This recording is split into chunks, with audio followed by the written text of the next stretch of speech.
Hello, welcome to my channel. My name is Drake. And my name is Benny. My name is Steve. What is up, guys? Name is Ray and welcome to another Genshin Impact video. Since I didn't pull for Ayaka, but my boy Benny did, I invited him to my channel today. Welcome, Benny. What's up, guys? So, today we want to talk a little bit about Ayaka, her skills, weapon choices, artifact builds, team builds, and of course, showcase her damage potential. Hell yeah. Maybe just go ahead and talk about her skills straight. Sure. So Ayaka is somewhat of an unusual DPS character because actually you prio here her elemental burst because it has insane damage scaling. So it hits 10 times. And as you can see, it has quite a decent multiplier on it. It shoots 3 icy wind thingies forward, just like maybe Deluxe ult, which hits enemies and pushes them forward. Okay. Your second priority is your normal attack. So is it like always elemental burst? So is Ayaka like just a main DPS only, or would you say she's usable as a sub DPS as well? You can use it as a somewhat burst sub DPS if you want. All right, yeah. Afterwards you would level up her auto attack. It has insanely high charge attack damage multiplier. Yeah. It hits 3 times, so don't be confused because of the 94%. And yeah, it's a basic 5-hit combo, quite similar to Kaching's multipliers, maybe you can argue. Right. And afterwards you will level up your E skill. That's like the most simple ability, I would say, of Ayaka. Yeah. It basically summons a AoE field under her and boosts your cryo damage. All right, okay. And is there anything noticeable about her passive talents? Yeah, sure. So, all right. Of course, her unique feature, I totally forgot, is her dash. Similar to Mona's dash, with a unique twist that if she pops out of the ground after dashing, she infuses her weapon with the cryo element. Which means you have practically 100% uptime on her cryo application. Oh, all right, yeah. Her passive talents. This first one basically increased her charge attacks and normal attacks by 30% after using her E, as I just mentioned.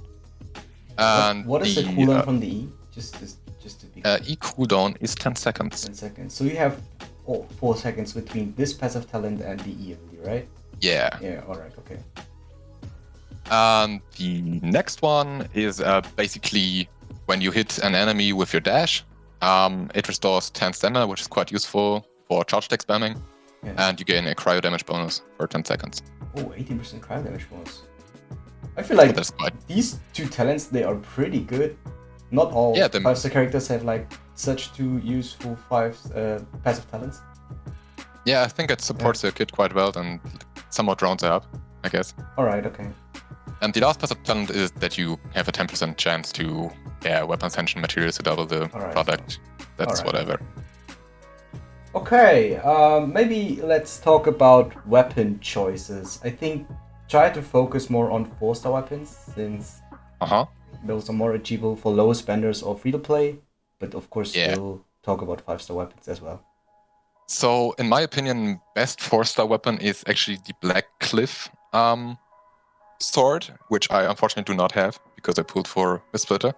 Yeah. But it's somewhat of a mini Missplitter, I would argue. It is also quite high base attack and a crit damage substat. Also quite nice passive, and after that I would say probably Black Sword as a second best 4-star option. Of course, these 2 are not fully free-to-play. Yeah. If you want to go full free-to-play, I would recommend the Anemona, the new craftable 4-star sword. Yeah. It kind of synergizes well with Ayaka's kit because Ayaka has a 80 energy cost. and due to Anemona's passive, you gain somewhat decent amount of particles back. So I'd rank 4-star options: Blackcliff Sword, then the Black Sword, and after that Anemona. Alright, okay. And like other weapons? Would you pick other weapons besides those 3s? I mean, you can use Flute. Yeah. It has not that high base attack, and the passive is meh, but the attack percent is kind of juicy. And if you got absolutely nothing, you can also use a Harbinger of Dawn, just for the crit damage. And maybe you can even get the passive up if you use Shield with Diona or Jean-Leaf. So actually the crafted weapon, everyone has access to it, so you don't really think that there is an alternative to this besides, of course, Blackcliff and Black Sword? I don't really think no. Alright. Because of her being a DPS, you want to have a high base attack, and you don't actually have these with the Energy Recharge Sword, so Sacrificial, Favonius, etc. And weapons like Rancor or Lion's Roar do not have any good passives that Ayaka can actually use. Okay, alright. So she's somewhat limited to weapons. Yeah. What about Skyward Blade in comparison to 4-star and 5-star weapons? Actually, if you got Skyward Blade, of course, it has somewhat high base attack because it being a 5-star. But arguably, I would rather use Anemona actually. Alright, because of the passive. Yeah, and could you already say like how much stronger Mistsplitter is compared to Jade Cutter? It depends on the artifact, because as I will later discuss, you want to go 4-piece Blizzard Strayer, and just stacking crit damage on Ayaka is way more efficient than crit rate. Yeah. And also, Mistsplitter has way higher base attack. So I would think maybe 20% stronger. Also because of the passive. Okay. Alright, yeah. It makes sense. Okay, that's enough for weapons, I guess? Or anything that you want to add? Okay, so let's go over artifact builds. What are possible artifact builds for Ayaka that you can use? Maybe also refer like to the best possible artifact set that you can use. So in my opinion, and also in many theory crafters' opinion, Blizzard Strayer 4-piece is just the best option overall. Because in a normal Ayaka team, you would use Cryo Resonance, and also because you can use as a Cryo who can infuse her weapon, you can use the 4-piece effect very well on Ayaka. So you can maintain almost 55% crit up. And because of that, you can just stack attack percent and crit damage on her to maximize your damage. If you really want to go 2-piece, I'd recommend 2-piece Blizzard Strayer and 2-piece Gladiator for a main DPS. That way you gain the attack boost and, of course, the cryo damage boost, so it's kind of versatile and you have to go freeze. So if you don't want to go freeze comp, I'd say go 2-piece Gladiator, 2-piece Blizzard Strayer. Alright, And if you want to go like for a quick swap Ayaka, maybe you can also use 2-piece Blizzard Strayer, 2-piece Noblesse. Alright, so 2-piece Blizzard Strayer is the bare minimum that is required, and then it's either 4-piece of the Blizzard, 2-piece of Gladiators, or 2-piece of Noblesse. Yeah, because 4-piece Blizzard Strayer actually is still better if you can consistently apply the cryo effect. Because actually, because of the 20% you get, you can add on attack percent and crit damage. So even if you like don't want to go for a freeze team, I would still recommend 4-piece Blizzard Strayer overall. Okay, like let's maybe talk about these slots and which substats to focus on. So like Timepiece, Goblet, and Circlet. So on the Typist, I would recommend attack percent. Aim for crit damage, energy recharge, crit rate if you got any. Goblet, of course, go for cryo damage because of her infusion. Yeah. Pretty self-explanatory. And actually, Headpiece, I would go for crit damage because of the Blizzard Strayer, but you can also go crit rate if you feel more comfortable with it. Like if you don't want to freeze all the time or something like that. But be ready to not overcap your crit rate. All right. About like the substats, would you prefer energy recharge or attack percentage? I would actually say it depends. Like if you want to play a cryo battery in a team, then I would definitely say attack percent. Oh yeah, makes sense. But generally both are fine, I guess. All right. Okay.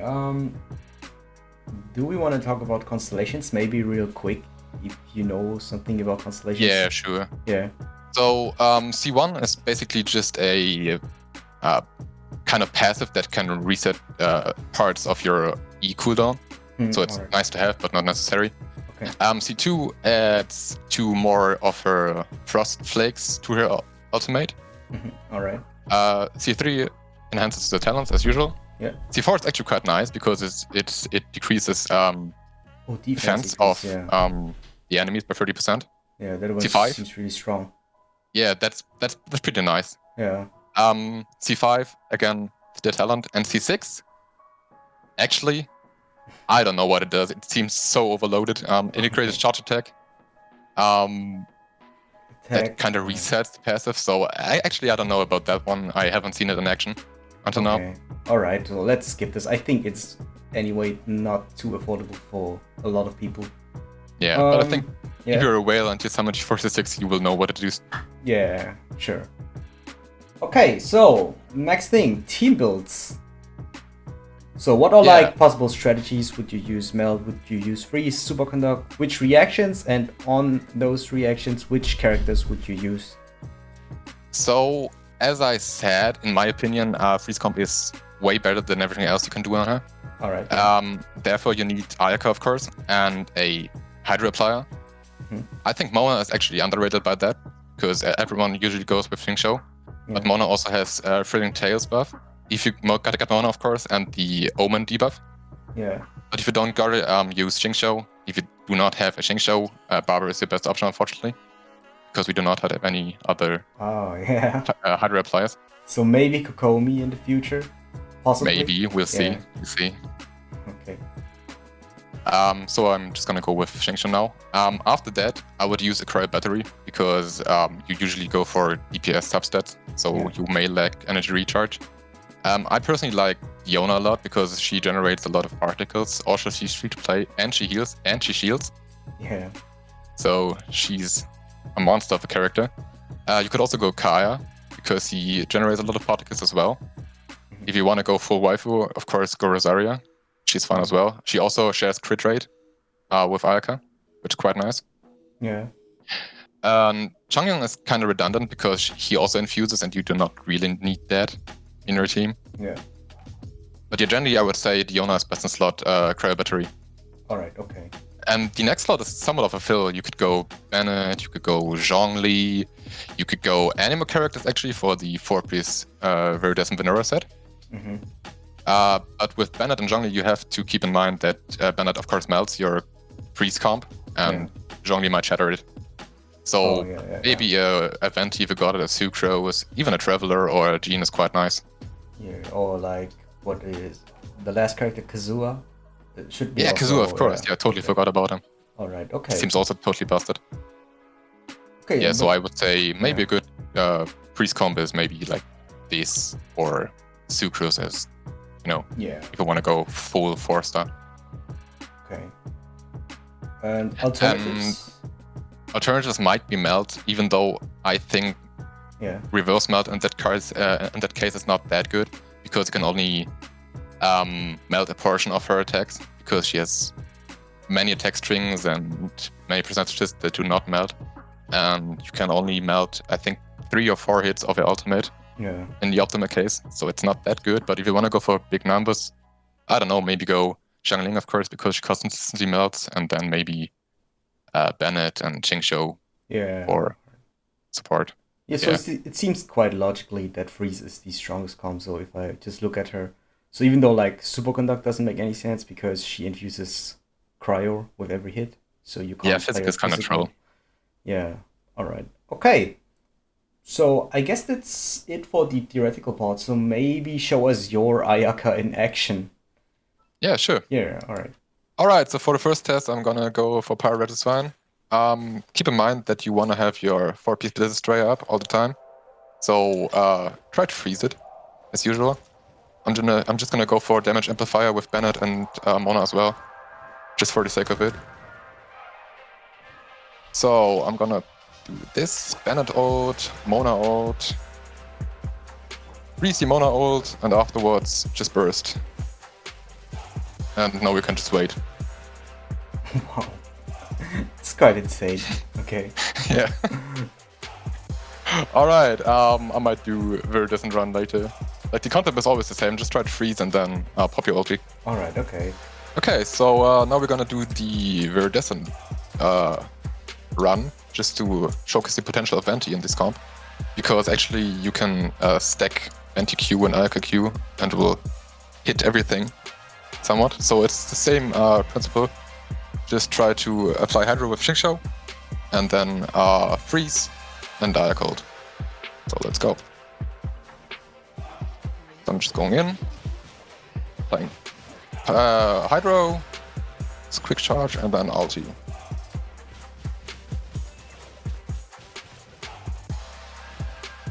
And oh, I forgot one. Lucky you. Okay, so for the last one, I'm just gonna do Pyrostasis. I haven't really done it, so yeah, let's just try to apply the principles. Just gonna shoot fast. Okay. Doesn't want to come down for me. Nope.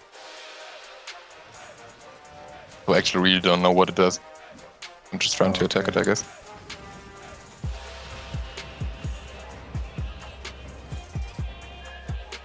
Sad thing here is that you actually vaporize the hits, but it's whatever. Always. Yeah. Oops, missed that one. Ah, never mind. Just trying to... Okay, he doesn't want to continue right now. Just press like Q and he's like half-life. Oh really? Yeah. Yeah. I mean, like, you missed like the skills from your other characters, but just Ayaka Q was half-living the high Pyrostasis. I also feel like enemies in Inazuma are stronger, like on the other they parts have of the world. Decently larger health pool, I think. Okay, that should kill him right now. Hopefully he doesn't have... Okay, so he doesn't have an additional mechanic, right? At the end, He has like the pyro soul thingy. Oh, yeah, alright, where you have to vaporize them. Okay. I guess that's it for the showcase, yeah? Thank you for showing us your Ayaka. Yeah, sure. Explaining team comps and stuff. And yeah. Like, comment, and subscribe. And I see you guys next time. Bye.